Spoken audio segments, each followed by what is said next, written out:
I just got this Pluriboom crystal sync motor for the RE16S, and my goal here is to get it to work with the 400-foot magazines. So I'm going to show you how I did that. He gave us both 24 frames per second and 48 frames per second crystal sync. There's the on-off switch, and this little knob on the right side is the inching knob to allow you to move the film slowly for moving the registration pin and testing your thread. So we just got to insert it in, line up the pin on the bottom left side, and push it all the way until the taper starts to get to the edge, and we tighten it up. We plug in our 4-pin XLR. Now I'm having a custom cable made for the 4-pin XLR to go to the battery plate.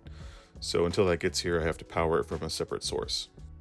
So what I have here is a custom DC cable that I made for the camera, since it's so difficult to actually find the original power cables for these, and a lot of times they're not even wired for the correct power supplies that people have today. So what I did is I wired these two banana plugs and made them fit those pins, and I put them at the other end to a regular barrel connector that is 2.5 millimeters on the inside. And the purpose of this is to power the torque motor. You still have to run power to the camera as normal. This is how you get this to work. And since I'm running with an original 8-volt torque motor on the 400-foot magazine, I'm going to plug this camera power into the 8-volt port on the battery plate. If you end up using a 12-volt upgraded motor, you can move this cable down to the 12-volt tap, and you'll be set up for whatever you need. So now we're going to attach the 400-foot magazine, and we're going to thread the camera.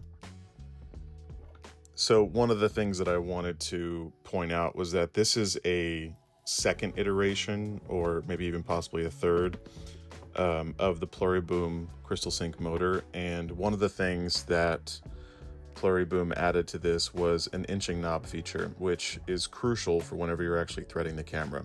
So I want to show that in action here. When we are threading the camera and we need to open the registration pin, you can actually press the button on the back of the motor, and it will slide. It will run the film through, I believe, at 1 frame per second if you were to hold it down, or you can just give it short, quick presses to just barely move the registration pin to where you need it.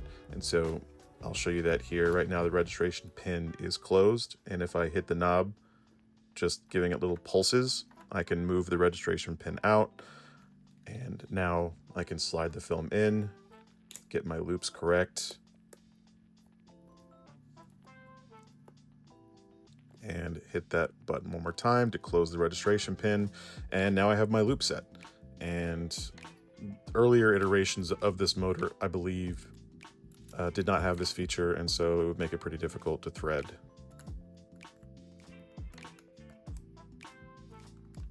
So now that we've got this thing threaded, I want to show you what happens when you hold down the inching button.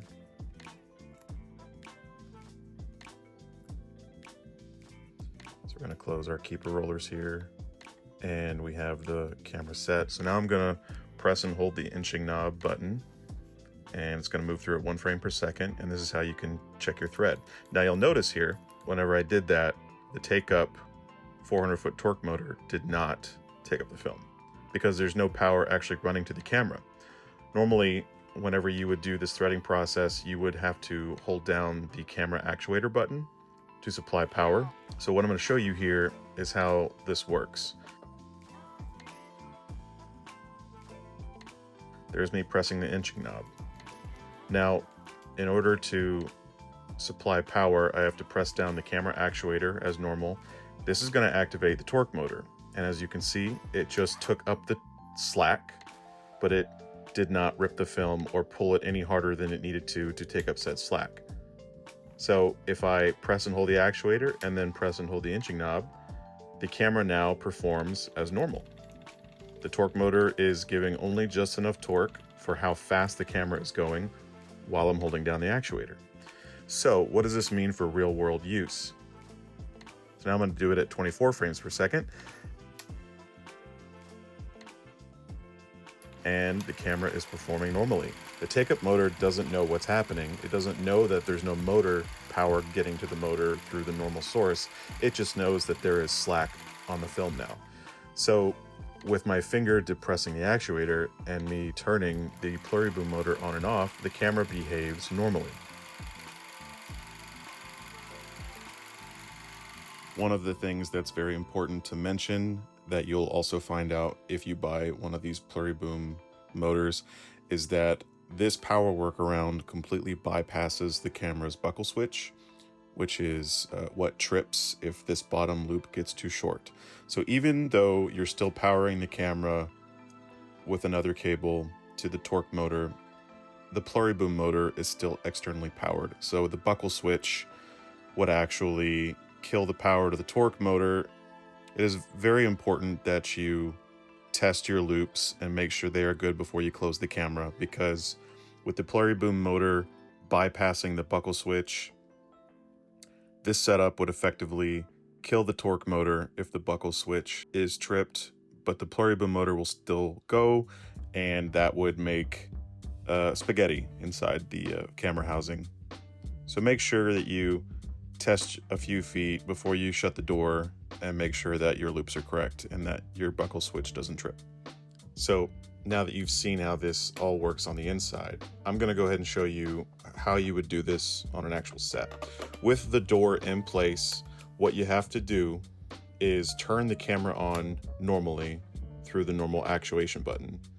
This has to stay on. With that on, now you can just simply operate the camera from the Pluriboom on-off switch. So here the camera is running. We're getting our shot. And the 400-foot motor is pulling it at 24 frames per second.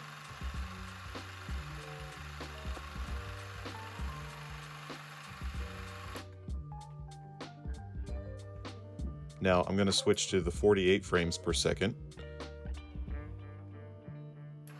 And the torque motor does its job. With more slack going through the camera at the higher frame rate, the motor automatically ramps up to take up the extra slack. The key thing to remember here is that once you load the magazine and you close the camera, you have to make sure that you press that camera actuator button. And once you unload the film, you have to turn it off before you remove the door. And that's really the only extra step that you have to make sure that you apply, is to always remember to depress that door button after you load the 400-foot magazine. This is on. All right. Speed. Blast it.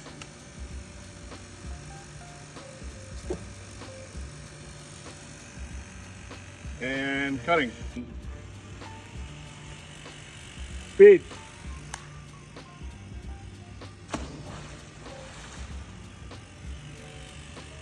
Now say, I'm the king of the world.